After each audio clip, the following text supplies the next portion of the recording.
Ano kaya ang gusto nilang palabasin dahil ba sa araw na ay gugunitain namin ang ika-112 kaarawan ng Iglesia ni Cristo? Ano ang ibig sabihin nito? Mayroon na ba kayong nabalitaan na ng gulo sa pagtitipon ng mga kaanib sa iglesia, ha? O, kumusta na?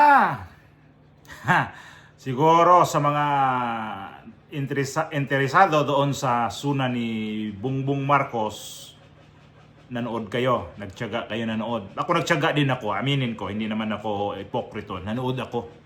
Tinapos ko yung kanyang suna. So, di ko alam kung paano paniwalaan yung sabi niya na kakasuhan na daw si Martin Romualdez sa ombudsman. So, ibig sabihin nito, magpa-file na ang kaso ng ombudsman. Di ko alam kung kailan ho magkaso ang ombudsman dito sa kaya Martin Romualdez. Sa rally, hindi, sa kanyang suna, ay ang daming nangyari din pala sa labas. Bukod doon, nakita ko sa balita na mayroong mga pulis na kinaladkad yung tao na nagbandal ba yon? Parang ganun ang pagkasabi. Vandalism ang atraso niya. Kaya kinaladkad siya. O bago ho yan, shout out muna tayo. O shout out muna ako sa lugar sa Bohol, sa San Carlos Pilar, Bohol, ha. Magandang araw po sa inyong lahat, sa mga kababayan natin na mga Pilipino sa buong Pilipinas, Luzon, Visayas at Mindanao, sa ating mga kapwa OFW na destino po sa iba't ibang panig ng mundo natin, kung saan man tayo ngayon na nagtatrabaho. Ingat-ingat po tayo sa ating mga subscriber ho, na mga datihan ho, mga bago, mga nila pa silent lang, nagpahipi-hipi lang dyan. So marami pong salamat sa inyo, sa inyong suporta at pagtiwala dito sa ating YouTube channel. Gawa natin ng reaction. Reaction tayo dito sa itong Iglesia ni Cristo. Napareact sila dito. Bakit ang suna ay sa batasang pangbansa, no? Sa House of Representatives. Ganoon na lang. So, iyan, mula doon sa Iglesia ni Cristo, ang layo ho yan eh. Ilang kilometro ho yan. Tama ba? Ang pagkasabi nito mamaya ay nasa 9 na kilometro. Pero yung bago ho, ang kung saan sila dyan yan sila sa may dyan yan sila sa may Sandigan Bayan ang kanilang kasi yan ang crossing Sandigan Bayan. Tapos yan ho yung pinaka crossing na papuntang House of Representatives. So ang Iglesia ni Cristo dito ay napareact na ang suna sa batas sa pambansa, ang layo niyan, ang layo naman talaga.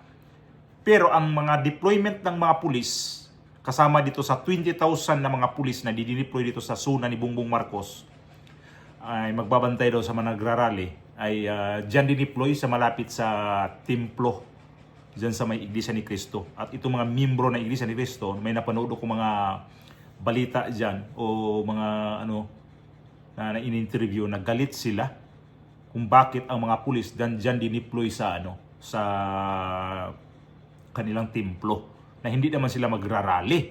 Ang kanilang naman gagawin ay anibersaryo ho, 112 anniversary ho nila ngayong araw na to. So nagkataon na nasabay ho ang kanilang anniversary dito sa sa suna ni Bongbong Marcos. Bakit? Wala naman akong dito sa Iglesia ni Cristo. Nagkataon nga na itong kanilang rally ay dito sa suna ni Bongbong Marcos. At bakit? Ang tanong ko lang din, bakit deployan ninyo ng pulis? Kasi meron ako nakitang balita kanina, hanggang Mindanao Avenue daw yung pagdi-deploy ng mga pulis. Tama ba yun? Ko, hindi ko na kasi makita yung video. Balita yun sa 100%. Hindi ko na makita kasi kung saan ho yung portion na yun na pinasadaan din pati Mindanao Avenue. So sa kabilang panig yun, kabilang side ho yun sa Quezon City. So ilabas ko yung video na to, panoorin nga natin. So mga kababayan, bakit kaya nila pinaligiran ng napakaraming pulis ang templo ng Iglesia ni Cristo? Ano kaya ang gusto nilang palabasin dahil ba sa araw na ay gugunitain namin ang ika-112 kaarawan ng Iglesia ni Cristo? Ano ang ibig sabihin nito? Mayroon na ba kayong nabalitaan na ng gulo sa pagtitipon ng mga kaanib sa iglesia? Ha? Halika kayo inyong panoorin at sobrang napakaraming mga pulis na sunod-sunuran sa mga nag-utos sa kanila na dapat ang bantayan nila ay doon sa presidente na lamang. Araw ng SONA ng presidente, dapat doon kayo magbantay, nakakatuwa kayong mga pulis. Sa halip na mag-focus sa inyong tunay na tungkulin, nasaan ba kayo ngayon habang kailangan ng seguridad? As of 11:43 PM ng Sunday, July 26, ibig sabihin ay mamaya lang July 27 na, pinasyalan natin yung Kulyat, Quezon City. Ayan, umikot tuloy tayo. At gaya nga ng inyong nakikita, magkabila na may mga pulis ng truck. At meron na naman dumagdag. Isang bus na naman ng PNP. Ayan, kararating lang. At isa na namang truck. Alam niyo po ba mga kaibigan kung gaano kalayo itong lugar na ito sa pagdadausan ng SONA? Kung hindi po ako nagkakamali ay kulang-kulang 9 kilometers away. So ganun po kalayo yung lugar na ito. At ang lugar po na ito ay may ilang daang metro lang. Ibig sabihin ay wala pang 1 kilometro ang layo dito sa Templo Central. Ito po ay lugar ng Quezon City, Kulyat. So, bakit dito? Di ba? Ayan, ang dami nila. May mga dumarating pa. Anong meron? Mga sir, bakit dito kayo nagtitipon? Wala po dito ang SONA. Di po ba? Ayan kumikilos na sila. So, monitoring lang tayo mga kaibigan, mga kapatid. Siyempre, ang mata ng agila ay hindi palaging kailangan laging alerto. Diba? Ayan. Bidyoan lang natin sila. Parang gusto ko ang interviewin eh. So, ayan kararating. Ito yung dalawang kararating lang na mobile uli Ayan, kararating lang na dalawang mobile. Kasabay niya yung isang bus kanina. Itong bus na ito. Tsaka ang daming mga pulis dito. Bakit dito sila nagtatatambay? Anong meron? Diba? Ito yung mga truck ng kapulisan. Ayan. Anong meron? Meron pa sa kabila. Ayan truck din ng pulis yan. Sa halip na ang inyong bantayan kung saan kayo nakatalaga na presinto, dapat yan ang binabantayan. Hindi nga nila maintindihan kung bakit nandito sa kanilang templo itong mga pulis. At in-interview itong pulis na to, yung chief nila, kung bakit, kasi ang katwiran niya, ganito daw, kailangan bandayan yung magrarally, yung pagbabantay ng daloy ng trafiko. Pero ang kutob ko dito, mayroon sila ditong binabantayan talaga nila ang Iglesia ni Cristo, kung ano ba talaga ang mga ang kanilang sa mga miyembro. Baka takot ba kayo, administrasyon ni Bongbong Marcos sa INC? Ba't kayo takot? Akala ko ba sabi ni Bongbong Marcos, mapayapa ang kanyang loob kapag INC ang magrarally? Hindi naman rally eh. Klaruhin ko hindi rally ang ginawa ng INC ngayon. At bakit dineployan ninyo ng pulis? At bakit dyan din sa malapit sa INC ang kanilang pagdideploy ng mga truck na mga pulis? Ang daming pulis 20,000 para magbantay lang sa SONA ni Bongbong Marcos. Ang lupit naman ito, SONA lang, ganyan kadaming mga tao o mga pulis pala ang i-deploy. Ano yan? Gira? May gira dyan sa Iglesia ni Cristo? Wala namang gira sa Iglesia ni Cristo. May mga may magdadala ba ng armas dyan sa loob ng Iglesia ni Cristo kapag nagsagawa sila dito ng nagsagawa sila ng kanilang anibersaryo? Ang gagawin sigurado nila yan dyan ay parang worship sila dyan, tama ba? Yung sila dyan, magtipon-tipon ng kanilang mga miyembro. Pero palagay ko si Bongbong Marcos nito o kaya itong mga pulis, siyempre naman yan di naman yan ang mga pulis na yan. Hindi yan susunod kapag walang order galing sa taas. Hindi yan susunod ng kanilang PNP chief, itong si Nartatis, kung hindi yan walang utos din dito sa panig ni Bongbong Marcos. Imposible naman yan na manmanan ninyo. Tama, manmanan ninyo yan. Tingnan ninyo ang inyong, at tingnan ninyo yung paligid ng Iglesia ni Cristo kung ano ba talaga ang gagawin nila. O magpadala na kayo noon, tapos nag-aalibay pa tong police na to, yung chief nila. At ito nga yung mga miyembro nga ho dyan, galit na galit. Bakit dyan sa kanila i-deploy yung mga pulis? Bakit? Wala naman silang rally ang mangyayari dyan. Nabalita ba may rally? Yun pala, anniversary ang kanilang gagawin. Pero itong pagkaintindi siguro nitong mga pulis, magrarally. Takot na naman kayo sa mga pupunta dyan sa INC na mga miyembro. Ano ba naman yan? Ito na nga yung second to the last ni Bongbong Marcos na SUNA. Takot na takot pa kayo. Nakikinabang na si Bongbong Marcos sa panggobyerno ngayon. Ayan na nga, bakit? Ano ba yung sabi niya kanina sa kanyang SUNA? Mayroong rocket na papalipa rin dyan sa bandang Cagayan ba yun? May rocket daw ang ipapalipad dyan. O may rocket na pala ang Pilipinas, ang yaman na pala ng Pilipinas ngayon. Sus. Yan ang pinagkaabalahan mo, Bongbong Marcos, ngayon sa iyong administrasyon. Takot na takot ka dito sa Iglesia ni Cristo. Nayanig siya na nagkataon na nagkasabay ang kanilang schedule dito sa araw ng 27 ng Hulyo. Bakit katakot na takot dito sa ANC? Itong mga pulis, ba't kayo mag-deploy? Bakit kayo magbaba ng mga pulis dyan sa vicinity ng INC? Yung mga tao na yan, tahimik man yan Kahit ka na nag-rally, di ba, ilang rally na ang INC? Nakita ba natin na may mga hampasan dyan ng mga pulis? May mga sumusugod ba sa Malacanang na mga INC? Ayan na nga Yung miyembro ng INC, yung senador.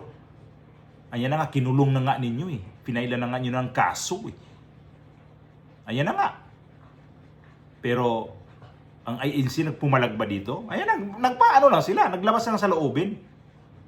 Na hindi na nagustuhan yun. Kasi nga, ang dami naman na itong mga dapat kasuhan na. Gaya kay Joel Villanueva, eto si Chis Escudero, eto si Martin Romualdez. Hanggang ngayon, nag-build up pa daw ang kaso ni Martin Romualdez. Mario Josep, taon mo, pataka man lang taon ng administrasyon ni Bongbong Marcos. Takot na takot sa Iglesia ni Cristo. Taranta. Kaya dito na lang dineploy na lang sa malapit sa templo. Pinaligiran nila ang templo. Tama pinaligiran nila ang templo. Kasi Mindanao Avenue sa kabila. Dito sa Visayas Avenue, yan lang naman, lapit-lapit lang naman dyan Itong Commonwealth. Ba't kayo takot? Huwag na nyo huwag kayo matakot dyan. Tapos mag-interviewin ng mga pulis, ang daming palusot. Diretsuin nyo na kung sino nag-utos sa inyo, si Bongbong, si Bongbong Marcos, utosan itong DILG, utosan itong si Nartatis, o sino yung mga, siyempre, sila dyan ang matataas niya na opisyal dyan Siyempre, sila na mag-uusap. Hindi naman yan gagalaw yan, na mga pulis na mga ordinaryong pulis, o kaya mga maliliit na mga opisyal ng pulis. Kung walang mandato dito sa taas, imposible naman. Kaya, takot na takot kayo sa INC. Kaya, ayun. Kaya tuloy, galit na galit itong galit na galit itong ibang miyembro ng INC.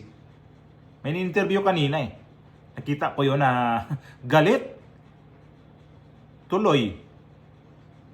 Ang ginawa ninyo, hindi natutuwa ang ibang tao dyan. Tapos sabihin nyo, pag nag-rally ang INC doon, naalala ko sa may binatikos ninyo, binatikos talaga ng husto. Binabas ng husto, nakaka-traffic, nakakasagabal sa mga pumapasok na trabaho. Yung ginawa ninyo rin sa INC, gumanti lang kayo? Naman kapag kayo ang nakapurwisyo din sa mga tao, hindi man lang din kayo nagpapalusot pa kayo. Hindi ko kumampi dito sa INC, pero rin natin, igalang din natin kasi anibersaryo nila yun Ipagbigyan natin kasi hindi naman yun, ang nakalagay doon, hindi naman rally.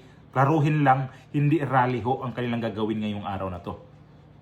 Dapat na lang pinuspon na lang yung SUNA ni Bongbong Marcos, ginawa na lang yung sunod linggo o kaya bukas para hindi masabay sa INC, tuloy hindi. Parang nainis kayo sa INC kasi hindi napanood ang SUNA ni Bongbong Marcos. Ganun lang yon.